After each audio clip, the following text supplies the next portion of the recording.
Bueno, en este ejercicio que quedó pendiente de la clase de ayer, vamos a pasearnos por otras alternativas, ¿no? Y desde el comienzo, por ejemplo, en este caso, se pide determinar las bases, la constelación y la potencia de la siguiente señal binaria. O sea, me dan un gráfico parcial, por supuesto, de la señal en tiempo.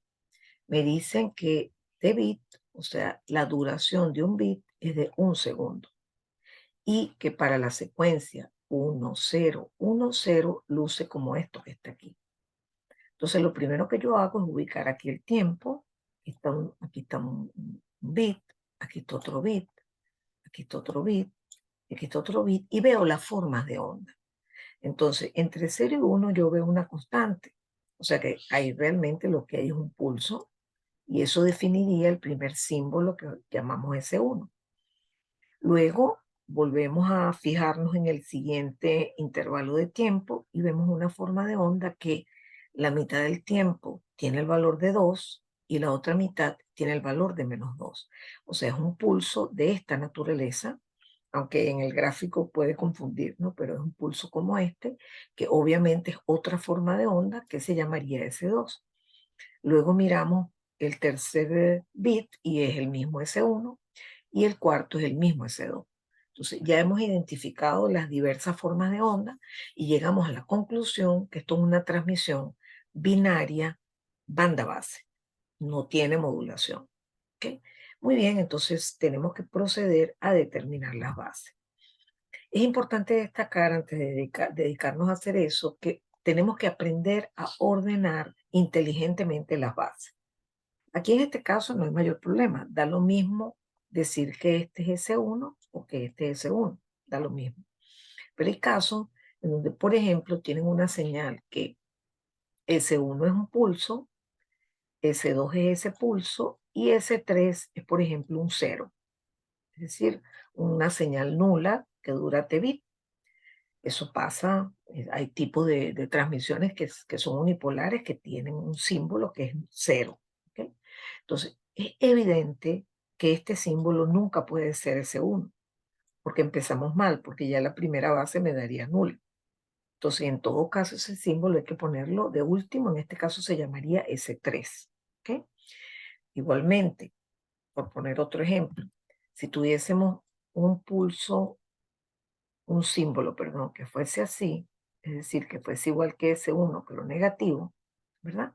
Y tenemos este, no tiene sentido que pongamos ese 2 este y este ese 3 porque al hacer esto, este símbolo ya se sabe que se puede representar con la misma base de este.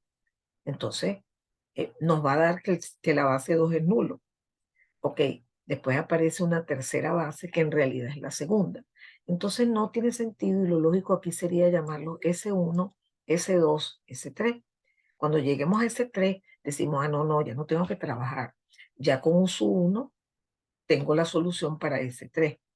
Eso es un detalle muy importante a la hora, antes de proceder a determinar las bases. ¿Ok? Eso por un lado. Entonces, como dijimos, nosotros tomamos a ese uno y con él vamos a construir la primera base. En este caso, como son solo dos símbolos, lo que yo estoy pretendiendo hacer es que yo pueda representar ambos símbolos como combinaciones lineales de dos bases, a lo sumo. ¿M? A lo mejor hay una sola, como por ejemplo en el caso de no retorno a cero polar. Vamos a ver qué pasa acá. Fíjense que tomo el primer símbolo, le determino la energía y por casualidad me da uno. Eso eso es muy poco frecuente, pero me da uno. Entonces, siguiendo la regla, yo digo que uso uno es esa misma señal, pero dividido entre la raíz de la energía del C1. Claro, en este caso eso vale uno, o sea que en este caso uso uno es igual a ese uno. Lo voy a escribir así. Uso uno es igual a S1, o lo que es lo mismo, S1 es una vez U sub 1. Eso me va a servir para construir la constelación. Lo cierto es que ya tengo listo la primera base. Pasamos a tratar de calcular la segunda base usando la fórmula y como les dije, yo lo primero que hago siempre es esto, que es el producto escalar del símbolo 2 por la base 1. ¿Okay?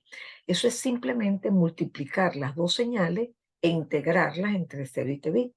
Pero observen que aquí hay dos integrales, porque el símbolo S2 tiene dos expresiones matemáticas, ¿verdad?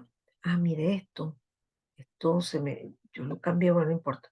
No le pongan atención a eso, que yo subí esto para escribir esta palabra y se me quedó esta parte aquí, para recordarles que esto que está aquí es el producto escalar y que se denota como con estos símbolos que lo rodean. Eso es el producto escalar de C2 con un sub 1. Bueno, lo cierto es que hago estas integrales de 0 a 1 medio, de 2 por 1 y de 0.5 a 1, de menos 2 por 1, ¿ok? Y me da 0. Les recuerdo que cuando uno tiene vectores, hace el producto escalar y le da 0, uno dice que esos símbolos son ortogonales, que esos vectores son ortogonales. Bueno, aquí ya tenemos la certeza de que el símbolo 2 y su 1 son ortogonales. Oigan bien, porque aunque matemáticamente aquí sale que al ser esto 0, me queda que U sub 2 es simplemente, toma la forma de S2, ¿ok? Dividido entre la raíz de la energía del símbolo 2. Quiero que entiendan que si usted tiene símbolos ortogonales, a juro, cada uno tiene una base distinta. Y las bases tienen que tener esa forma, la forma de ellos mismos. Entonces, eso es un dato importante para saltarnos cálculos. ¿Okay? Usted aquí, ya podía saber, sin hacer mucha cuenta, viendo estas dos formas, que esos símbolos son ortogonales. ¿Por qué? Precisamente porque cuando usted multiplica estos dos símbolos, me da un símbolo que tiene esta forma. ¿Okay? Y cuando yo integre ese producto, me va a dar 0. Entonces, ya de una, ya yo sé que son ortogonales. Lo mismo pasaría, por ejemplo, si esto es un símbolo y este es el otro, ¿verdad? No coinciden en tiempo, cuando lo multiplique me va a dar 0 y obviamente la integral de 0 da 0. También en este caso no coinciden en tiempo y son ortogonales. ¿Okay? Todas esas cosas nos van a facilitar el cálculo de las bases. Bueno, lo cierto es que aquí también la energía del símbolo 2 hay que calcularla y la calculamos en dos partes porque la expresión en esta zona es distinta a esta zona. Ciertamente al elevarlo al cuadrado va a dar lo mismo, pero igual lo hago para que entiendan que si por ejemplo aquí tuviésemos una cosa como esta, o sea el símbolo aquí fuera un pedazo de sinusoide y aquí fuera una recta, hay que hacer dos integrales separadas. ¿Okay? Hacemos la integral y me da que la energía del símbolo 2 es 4. Entonces tengo que tomar el símbolo 2 y dividirlo entre raíz de 4, es decir, dividirlo entre 2, y así obtengo la segunda base. Nótese que esta base tiene energía unitaria, porque si usted eleva al cuadrado esto, le da 1, si usted eleva esto al cuadrado, le da 1, y si usted integra un 1 entre 0 y un segundo, le da 1. O sea que la base, al igual que esta, tiene energía unitaria. Listo, ya tenemos la base, estamos listos para expresar nuestros símbolos en función de las mismas. El símbolo 1 ya dijimos que es una vez U sub 1, o sea, es idéntico a sub 1, pero escribo una vez U sub 1. Por lo tanto, tiene coordenada 1, que es la que pongo aquí. El símbolo 1 es una vez U sub 1. En cambio, fíjense que el símbolo 2 es un pulso idéntico a este, pero multiplicado por 2. O sea que el símbolo 2 es igual a 2 veces U sub 2. Y por eso tiene esa coordenada en el eje U sub 2. ¿De acuerdo? Listo. Ya tenemos las bases y tenemos la constelación. Ahora calculamos la energía promedio, distancia radial al cuadrado, que es 1 al cuadrado, más 2 al cuadrado, cada uno por un medio. Y esta es la energía en joules de digamos, de un pulso que solo existe en nuestra imaginación, que estaría representando en promedio a ambos pulsos presentes. ¿Okay? En este caso particular puedo calcular la potencia fácilmente, ¿verdad? Después lo aprenderemos a hacer usando la señal en tiempo. Por los momentos usamos esta fórmula que la energía es la potencia por T-bit, pero T-bit ya lo conozco, vale un segundo. Por lo tanto, la potencia es 2,5 vatios. Ya calculamos la energía. También podríamos determinar la distancia mínima ¿verdad? Que sería la distancia entre símbolos. Una cosa es la distancia radial, otra cosa es la distancia entre símbolos, y la distancia mínima me daría raíz de 5. Yo podría en este caso hacer un ejercicio comparando con otra modulación binaria, tomando la constelación de esa otra, como hicimos en el ejercicio de la clase de ayer. Finalmente, con este ejercicio nosotros podemos de una vez dibujar cómo sería el receptor óptimo, la estructura del receptor óptimo. Tendría dos ramas porque, digamos, tenemos dos bases y esos son estas que están aquí, o sea que esto sería esta forma de onda, esto sería esta forma de onda, tenemos un integrador, cerramos el switch cada segundo y miramos los voltajes que están aquí. Vamos a descubrir que si esta es la constelación a la salida del transmisor, si no pasa nada, no hay atenuación ni ruido, esta es la constelación a la entrada del receptor. Bueno, vamos a aprender algo maravilloso, y es que teniendo la constelación a la entrada del receptor, yo sé los voltajes que voy a tener aquí. Por ejemplo, para el símbolo 1, que está proyectado en la rama US1, cuando aquí entre ese símbolo, aquí va a dar 1. Mientras tanto que, déjame borrar esto ya. Cuando entre el símbolo 1, aquí me va a dar 1. Pero ¿qué me va a dar aquí cuando el símbolo 1 entre aquí? Como el símbolo 1 es ortogonal a U2, ¿verdad? Esto me va a dar 0. Es decir, que para el símbolo 1, fíjense que no tengo coordenada U2 para este símbolo. Tengo que U2, o sea, que tiene 0 U2. En cambio, cuando llegue el símbolo 2, observe que no tiene coordenada U1, o sea que aquí voy a tener 0. En cambio, aquí voy a tener 2. Es decir, que es fácil identificar los símbolos. Claro, cuando entre el ruido la cosa se complica, pero nosotros para eso vamos a establecer umbrales. Por ejemplo, si yo sé que este valor toma los posibles valores sin ruido de 1 y 0, yo digo, bueno, vamos a hacer algo. Si es menor que la mitad de los dos, o sea, que sería 0.5, voy a decir que es un símbolo. Si es mayor, es decir, con umbrales, eso lo vamos a ver con calma en la unidad 2.